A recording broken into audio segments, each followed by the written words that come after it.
ঋণের হিসাব আছে। ঋণটা দুই ভাবে দেওয়া হয়েছে। একটা হচ্ছে ইকুইপমেন্টস কেনার জন্য, তারপরে হচ্ছে যে মূলধন, তাদের ওই প্যাকেজিং কর্পোরেশনের মূলধনের জন্য এক ধরনের ঋণ দিয়েছে। আরেকটা ঋণ দিয়েছে যে তারা তাদের day to day life lead করবার জন্য, শ্রমিকদেরকে বেতন দেওয়ার জন্য, পণ্য সামগ্রী কিনবার জন্য, তারপরে কোন একটা বড় চাঙ্ক যদি আসে তাহলে সেই টাকাটা অ্যাডভান্স দিয়ে দেওয়ার জন্য এইভাবে তারা দিয়েছে। অর্থাৎ তার বাবার প্রতিষ্ঠানকে আসলে কার্যত কিছুই করতে হয়নি, সবই গ্রামীণ ব্যাংকের টাকা দিয়ে এটা চলেছে। আচ্ছা, এখন এই যে টাকাটা দিয়েছে, এই টাকাটা তো শোধ করবার একটা চুক্তি ছিল। তো এই সুদটা কিন্তু এই শোধ সুদ মানে শোধ যখন করছে, এইটা আপনি জানেন যে একটা ব্যাংক সবসময় আপনার ওই ইন্টারেস্টটা রাখবে, যে একদম। এত ইন্টারেস্টে তাকে দিতে হবে, যে লোন যে দিচ্ছে লোনের উপর ইন্টারেস্ট তো থাকেই, এটা তো খুব স্বাভাবিক একটা ব্যাপার। তো একটা পর্যায়ে ইউনুস করলো কি, এই যে তাকে টাকাটা ফেরত দিতে হচ্ছে, দেখুন কোন জায়গাতে ছিল 16% হারে টাকাটা শোধ করতে হচ্ছে, কোন জায়গাতে 12% হারে শোধ করতে হচ্ছে। ইউনুস করলো কি, একটা তার বোর্ডের সাথে বোর্ডকে ম্যানিপুলেট করে সিদ্ধান্ত নেওয়া হলো যে এই 16% 12% কোনো পার্সেন্ট হারেই আর আপনার শোধ করবে না, একবারে একটা ফ্ল্যাট রেটে, অর্থাৎ 5% হারে শোধ করবে। বাহ। খেয়াল করে দেখেন, হ্যাঁ। অন্যদের ক্ষেত্রে যেটা কোন মানে মূলধনী ঋণের ক্ষেত্রে যেটা হয় 16%, নর্মাল হ্যাঁ, ঋণের ক্ষেত্রে যেটা হয় 12%, ঠিক। এই দুটোকে বাদ দিয়ে একটা সুনির্দিষ্ট সুদ নির্ধারণ করলো, কোন রকমের নিয়ম নীতির তোয়াক্কা করা ছাড়া। সেটা কত? সেটা হচ্ছে 5%। বাহ, এই যে সেই এইটা হিসেবটা করবার আমরা এই পর, মুহূর্তে দেখাচ্ছি। রাইট, এটা আপনি দেখবেন দ্বিতীয় পাতার শেষের দিকে, সে এটার বোর্ড সভাটা সে দেখেছিল, করে সেটার 5% সে করেছে। এটা একটা জটিল হিসাব, কিন্তু আপনাকে আমি সহজে বুঝিয়ে দেই জিনিসটা। সেটা হলো যে সে তো এই ঋণটা যখন তার বাবার প্রতিষ্ঠানকে বা তার নিজের প্রতিষ্ঠান, আমি আসলে বাবার প্রতিষ্ঠান, বাবা তো মারাই গেছে, পরে তো সে নিজেও এটার একটা মালিকানা ছিল, 25% শেয়ার হোল্ডার ছিল। সে তার নিজের প্রতিষ্ঠানের এই যে ঋণ নিয়ে ঋণটা শোধ করছিল, যখন সে 16 এবং 12%টা বাদ দিয়ে 5% করলো, হ্যাঁ, তখন সে দেখতে পেল, এবং সেটা মাথায় রাখতে হবে যে আমি আরেকটা বলি কিভাবে বুঝাই, সেটা হলো, ধরা যাক আজকে সিদ্ধান্ত নেওয়া হলো যে এখন থেকে প্যাকেজিং কর্পোরেশন লিমিটেড 5% হারে ঋণটা পরিশোধ করবে। আজকে যদি সিদ্ধান্ত নেওয়া হয়, তাহলে আপনার আজকের পর থেকে আপনি সামনের সময় করবেন। ঠিক। কিন্তু ইউনুসের প্রতিষ্ঠানের ক্ষেত্রে এটা হলো না। বলা হলো অতীতে যে সে দিয়ে এসেছে, এটা শুরু হবে রেট্রোস্পেক্টিভ ইফেক্ট থেকে। মানে আপনি তো এতদিন এটা দিয়ে এসেছেন, কিন্তু এটা অতীত থেকে ধরা হবে। এখন অতীত থেকে যদি ধরা হয়, তাহলে দেখা গেল সে তো অলরেডি আপনার 15-16% হারে টাকা দিয়ে এসেছে এতদিন। তাহলে ব্যাপারটা কি দাঁড়ালো, অতীতে ধরে নেওয়া হলো সে বেশি সুদ দিয়েছে, ঠিক। তখন ওইটাকে এনে এইখানে অ্যাডজাস্ট করে দেওয়া হলো। আমি জানি না যে কতটুকু সহজ ভাবে বোঝাতে পারলাম। দেখবেন আরেকটা একদম। এখানে ডকুমেন্ট হ্যাঁ। আছে, সেইখানে আছে। অর্থাৎ আমি যদি আপনার কাছ থেকে 30 টাকা ঋণ নেই, হ্যাঁ। ঋণ নেওয়ার সময় আপনি আমাকে বলে দিয়েছেন, মিস্টার নিঝুম, আপনি আমাকে 10% হারে সুদ সহ এটা আমাকে ফেরত দিবেন। হ্যাঁ। এই যে 10% টাকাটা, হ্যাঁ। এই 10% টাকার ভেতরে ঋণের অংশও ছিল, ইন্টারেস্টও ছিল, দুটো মিলেই 10%। ঠিক। কেমন? হ্যাঁ। আমি এটা পরিশোধ করছি।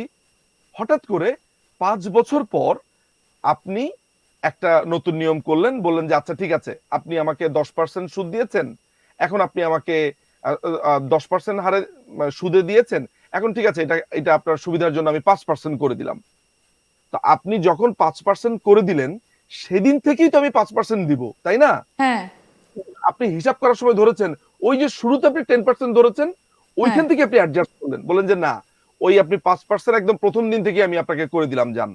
তখন এই যে এতদিন আমি এর মধ্যে তো আমি ধরেন 4-5 মাস আপনাকে 10% হারে সুদ দিয়ে দিয়েছি, ওইটাকে অ্যাডজাস্ট করে তখন একদম ধরে খুব নেওয়া হলো যে আচ্ছা সুন্দর এই আপনি, যে হিসেবটা এখানে করে দেওয়া আছে। এই যে রাইট, 16%, 12%, 10%, তারপরে রাইট, সেটা হয়ে গেল 5%।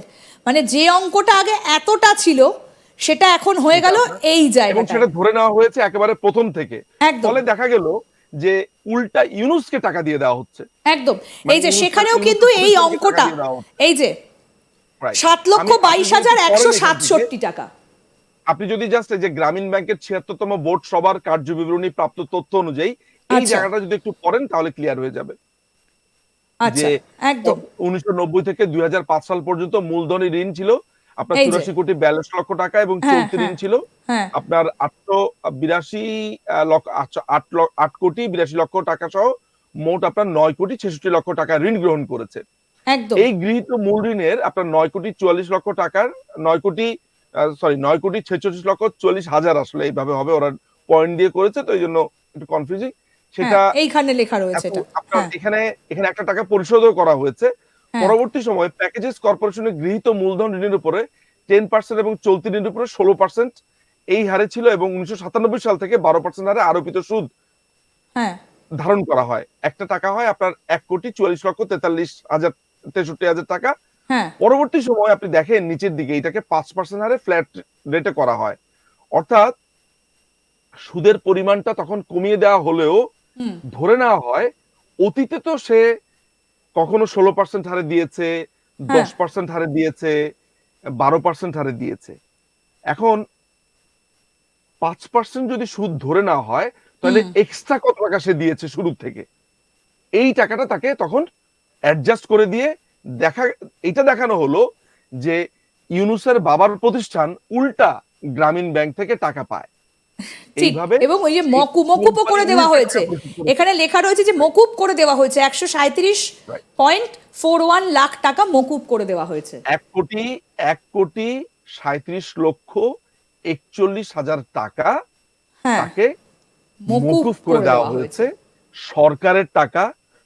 1,37,41,41,41,41,41,41,41,41,41,41,41,41,41,41,41,41,41,41,41,41,41,41,41,41,41,41,41,41,41,41,41,41,41,41,41,41,41,41,41,41,41,41,41,41,41,41,41,41,41,41,41,41,41,41,41,41,সরকারের টাকা মানে হচ্ছে দেশের সাধারণ মানুষের টাকা।